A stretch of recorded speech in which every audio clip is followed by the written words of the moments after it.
Amerika Serikat meningkatkan kehadiran kekuatan militer di kawasan Laut Tengah hingga Laut Oman dengan mengerahkan total 23 kapal perang di jalur tersebut.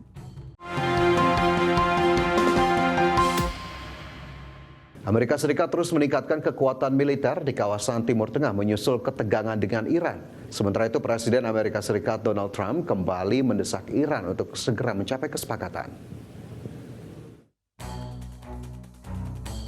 Amerika Serikat meningkatkan kehadiran kekuatan militer di kawasan Laut Tengah hingga Laut Oman dengan mengerahkan total 23 kapal perang di jalur tersebut. Penambahan kekuatan militer dilakukan menyusul ketegangan yang terjadi antara Amerika Serikat dengan Iran. Berdasarkan kompilasi dari sumber yang memantau dan menganalisis data intelijen terbuka, Angkatan Laut Amerika Serikat saat ini menempatkan 10 kapal perang di Laut Tengah, 1 di Teluk Aden, 10 di Laut Oman, dan 2 di Teluk Persia. Di Laut Tengah, Amerika Serikat mengerahkan 1 kapal induk, 8 kapal perusak, dan 1 kapal pengisian bahan bakar.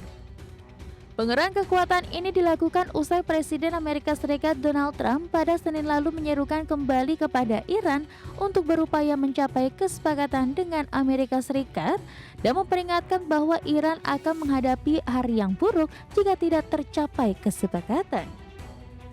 Namun demikian, sejumlah media Amerika Serikat melansir Ketua Kepala Staf Gabungan Amerika Serikat, Jenderal Dan Chine, memperingatkan Donald Trump tentang risiko besar jika melancarkan operasi militer terhadap Iran, termasuk potensi adanya korban jiwa di pihak Amerika Serikat, serta bahaya konflik berkepanjangan.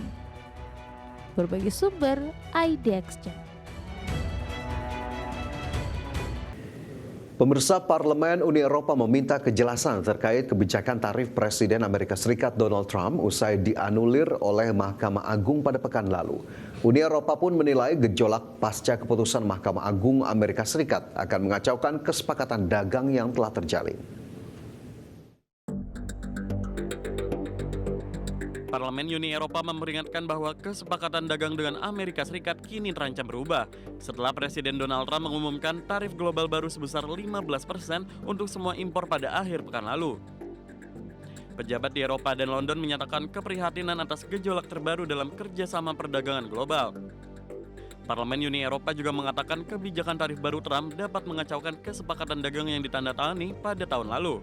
Karena itu, mereka meminta kejelasan dari pemerintah Amerika Serikat mengenai implikasi praktis kebijakan tersebut terhadap kesepakatan dagang yang telah disepakati yang sebelumnya menetapkan sebagian besar ekspor asal negara-negara Uni Eropa ke Amerika Serikat dikenakan tarif 15% dan ekspor asal Inggris dikenai 10%. Ketua Komite Perdagangan Internasional Parlemen Uni Eropa, Bernd Lange, menyayangkan terjadinya kekacauan dalam kebijakan tarif Amerika Serikat. Karena itu, Uni Eropa meminta kejelasan dari pemerintah Amerika Serikat soal kebijakan tarif usai keluarnya putusan Mahkamah Agung.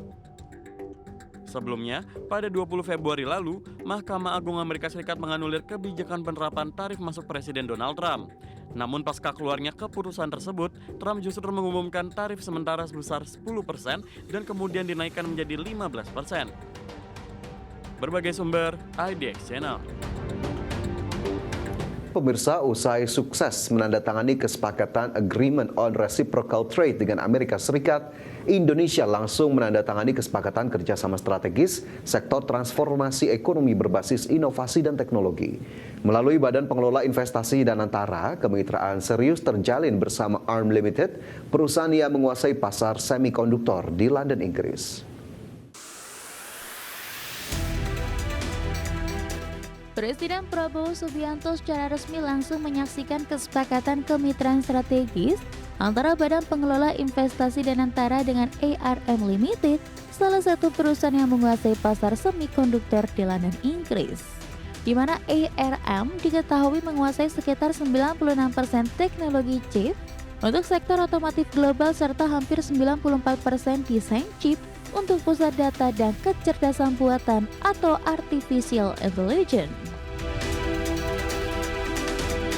Penandatanganan kerjasama strategis ini menandakan bahwa Indonesia percepat lompatan industri semikonduktor.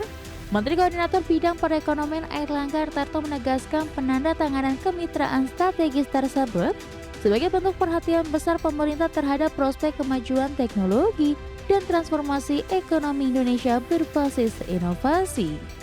Di sisi lain, melalui kerjasama tersebut, Indonesia menargetkan percepatan penguasaan teknologi strategis yang selama ini menjadi fondasi berbagai inovasi digital modern.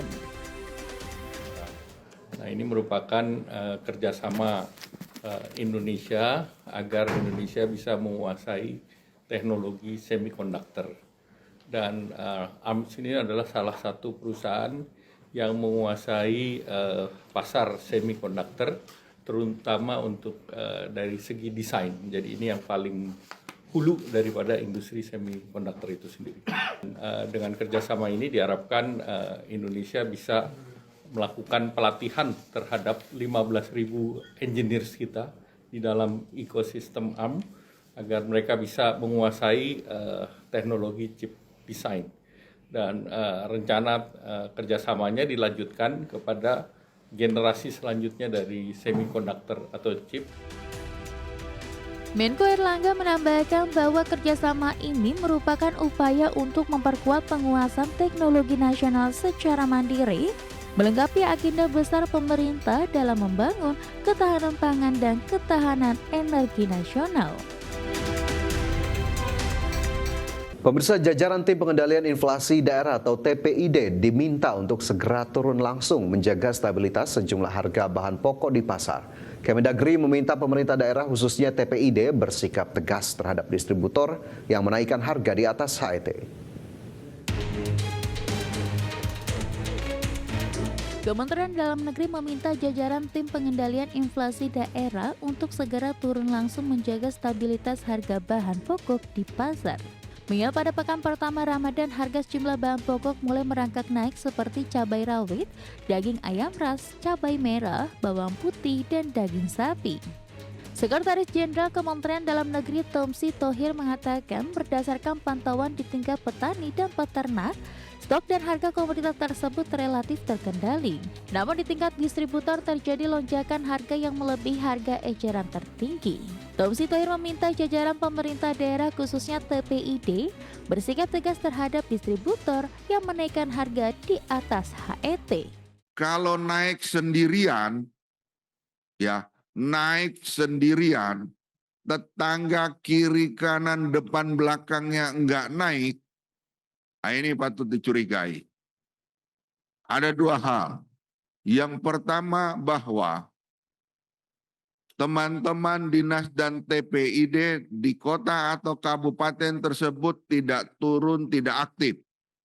Turun bisa turun tapi sekedarnya, ala kadarnya, tidak berusaha keras. Sekjen Kemendagri juga meminta Perum Bulog untuk mengendalikan harga beras yang naik di sejumlah daerah. Jika dibutuhkan, Perum Bulog dapat menambah stok beras di daerah yang mengalami kenaikan harga. Melalui intervensi tersebut, kenaikan harga beras yang melebihi HET dapat ditekan. Terlebih pemerintah tengah mengupayakan swasembada beras yang menuntut tanggung jawab seluruh pihak untuk menjaga stabilitas harga. Dari Jakarta, Tim Liputan IDEX Channel. Pemerintah memastikan akan terus mendorong pertumbuhan ekonomi yang tinggi. Meski demikian, batas defisit dipastikan tak akan diperlebar.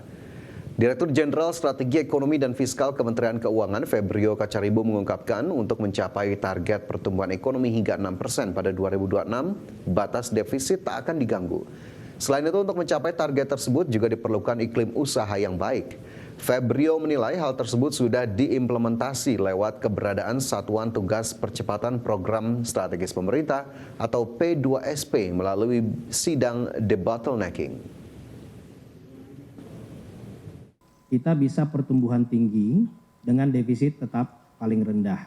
Bahkan strategi kita dalam jangka pendek, kita akan mendorong pertumbuhan ekonomi menuju 6% itu tanpa memperlebar defisit.